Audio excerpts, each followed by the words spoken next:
everybody. I'm Soumya Murthy. I'm making this video on the topic land utilization and cropping patterns.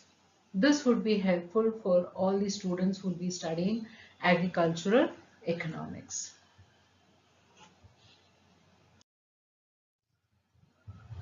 So this is a paper part of agricultural economics, and the concerned topic can be seen in the second chapter, that is development of agriculture. So, what does land utilization mean, or how exactly land utilization is done in India? We'll just have a look in this video. So, when we come to the pattern of land utilization in India, we all know that land is one of the natural resources of India, and as a natural resource, we also know that it is limited in supply. So basically, land is very scarce. So we have to be very judicious when we are using this. It's not that it is freely available and you can just do whatever you want, because it is very precious and it is fixed in supply. So when we have something in fixed quantity, when the availability is in fixed quantity, it has its own drawbacks, because you have to plan accordingly and make use of that particular resource. So when I have this square piece of land, I'm not able to increase my land area. Within the availability of land, I should try to increase my agricultural output or the land use for whatever purpose I'm using it, so that it gives me maximum production or maximum satisfaction. So this should be our priority when we are making use of anything that is available in fixed quantity. So we all know that India has a humongous population. We are overpopulous. So there is a lot of demand for food. Obviously, there is a burden on the agriculture, wherein we need to produce a lot of food grains and try to feed the population. So when we have this excess population and demand for agricultural food products, it becomes imperative on us to make use of the small plot of land that is fixed in supply to the most judicious way, the most best possible availability or solutions being looked into to maximize utility. So the increase in human population, and at the same time the economic growth, there is economic growth, so hence again demand has arisen, and the demand for the land for various competing purposes is continuously increasing. So though the land is limited in supply, the demand for it, the need for it is increasing day by day. So this land use pattern, or the quantity of land that we use at a given point of time, is determined by several factors. One, as we all know, it is determined by the size of the population or the human who live in this land, and also the animals, that is your livestock population. So even they have a right on this land. The demand pattern, the kind of availability of land and the kind of demand that exists, the technology that we are using, the cultural traditions that is part of that particular place or land, the location and the capability of land, institutional factors, like ownership pattern and right to the state regulations. So there are possibilities that you have a plot of land or a piece of land, but there are certain rules and regulations which forbids you by the law of the government or state, and you can't use it. Or it's also possible that the owner is someone else, so you are not able to make use of the land, it would be lying vacant. It's also possible that some of our traditions are making hindrance where you're not able to use it.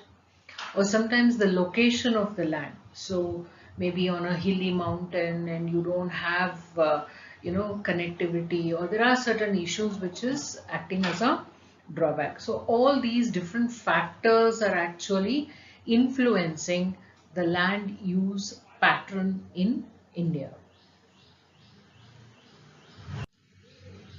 So We actually classify the land that is available into two parts.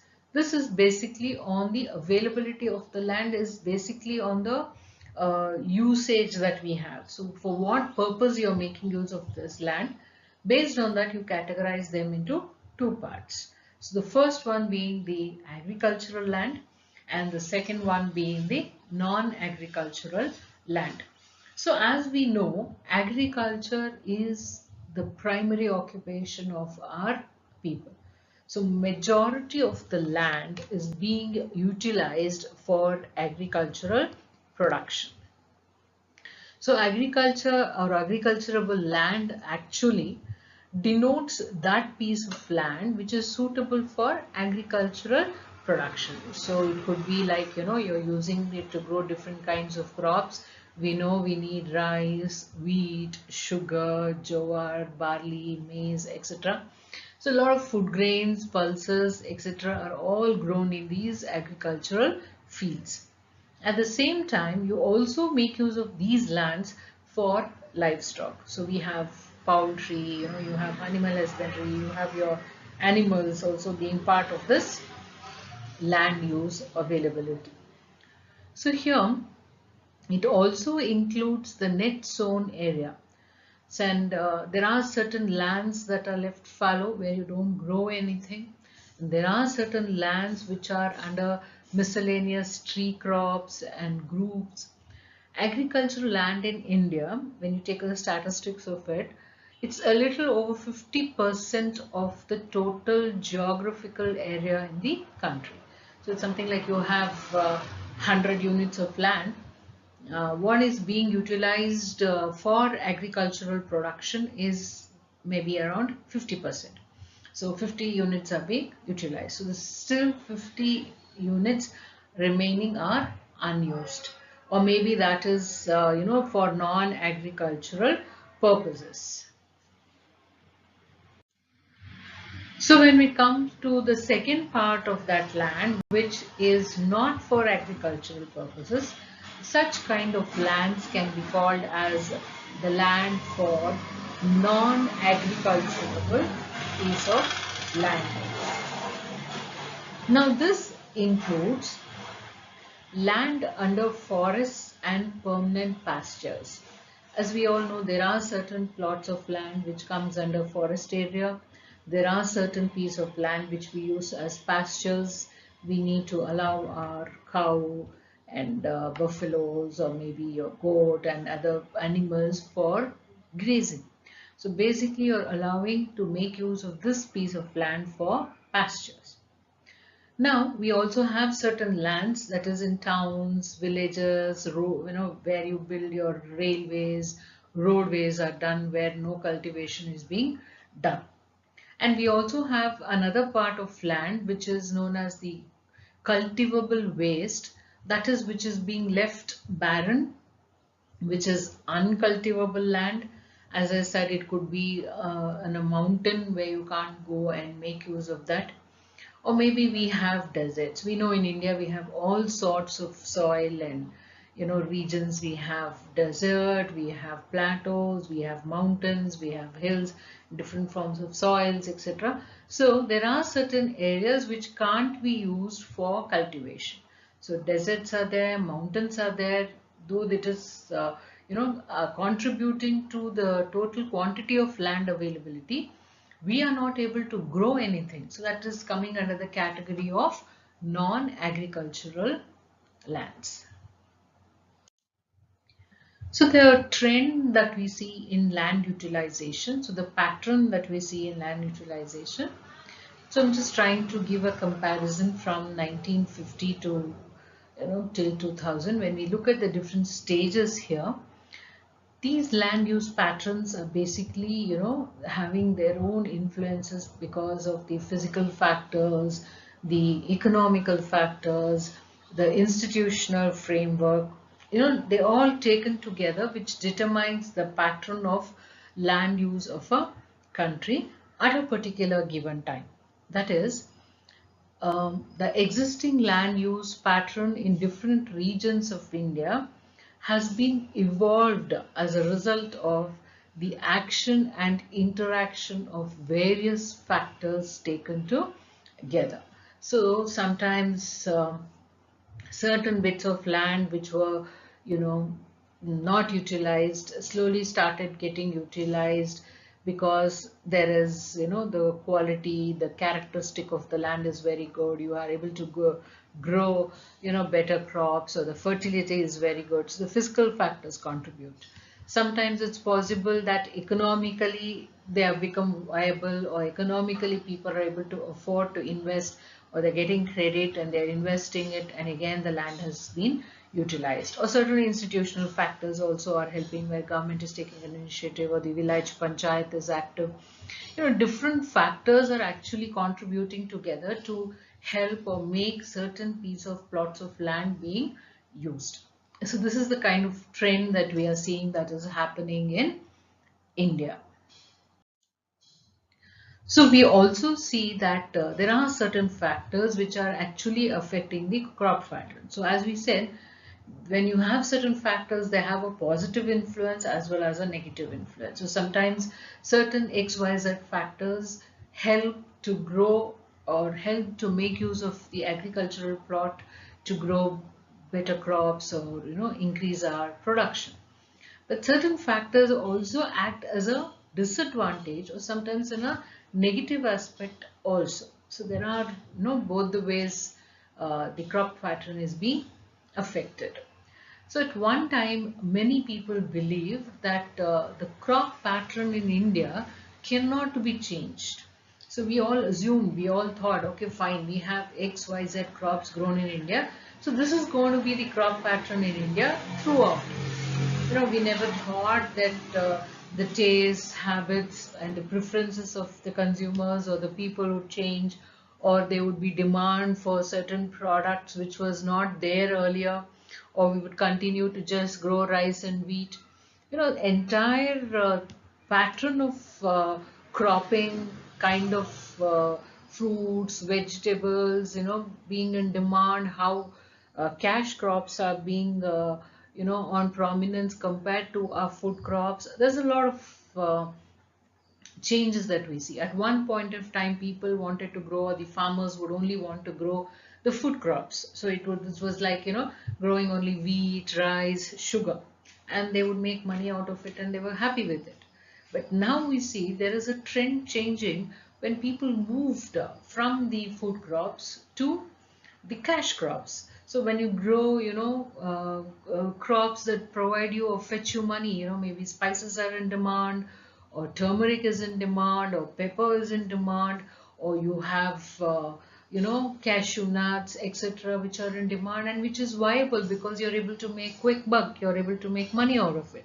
So there are changes happening in terms of the demand for the crops that we grow, and at the same time the farmers have also adapted to this change, and the crop pattern in India has changed from food to cash crop. So it's not that you have to grow wheat or rice, so we are changing from food grains to the cash crops. So this pattern has changed. So it's not true anymore that we depend still only on food grains or food crops. So it's widely agreed that the crop pattern of a country like India can be changed and should be changed. So we have this notion of being, closed box. We are not open to ideas. It's no more that way, where we are open to change, where we are accepting the change, and we are comfortable to the changes that is happening around us.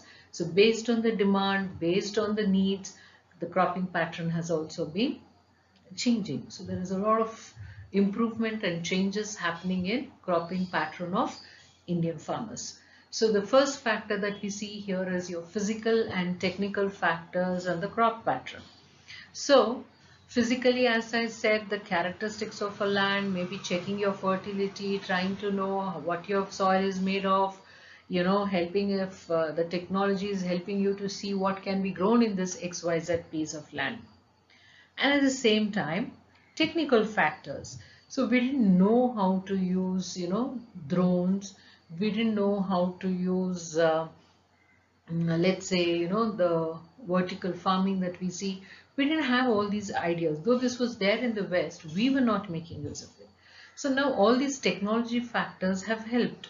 We saw how Rajasthan was infected with the pests, and we made use of the drones and were able to, control and check the crop damage that was done.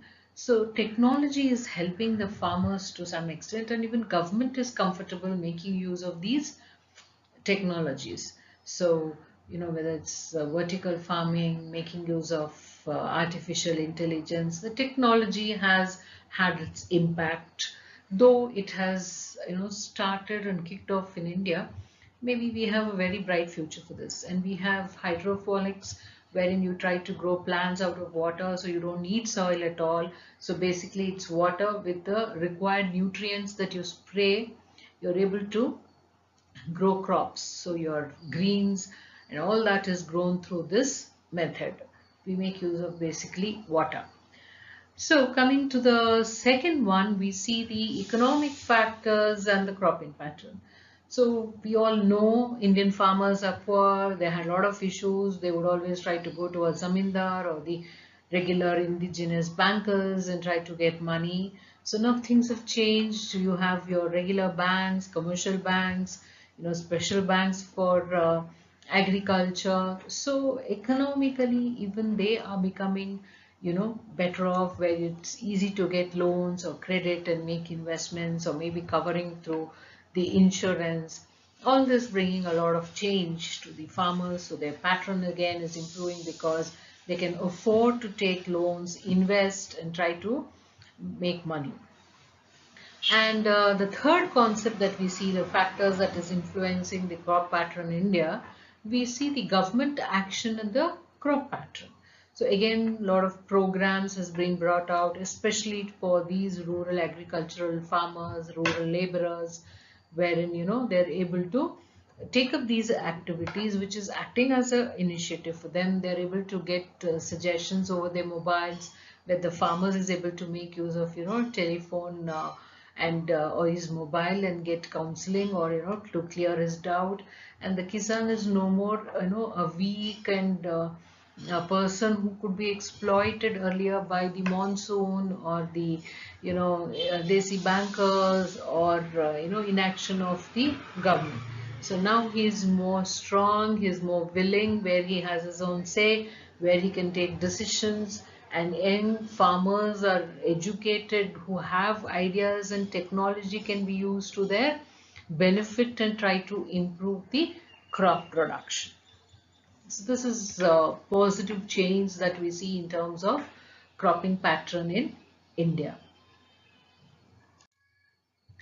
So to summarize as to what we studied or learned in this video, we discussed about the cropping pattern, how it has brought about changes. We have discussed about pattern of land use, and and about the types of land that we have. One is the agricultural and the other one is the non-agricultural land. So these are the aspects that we discussed in this video.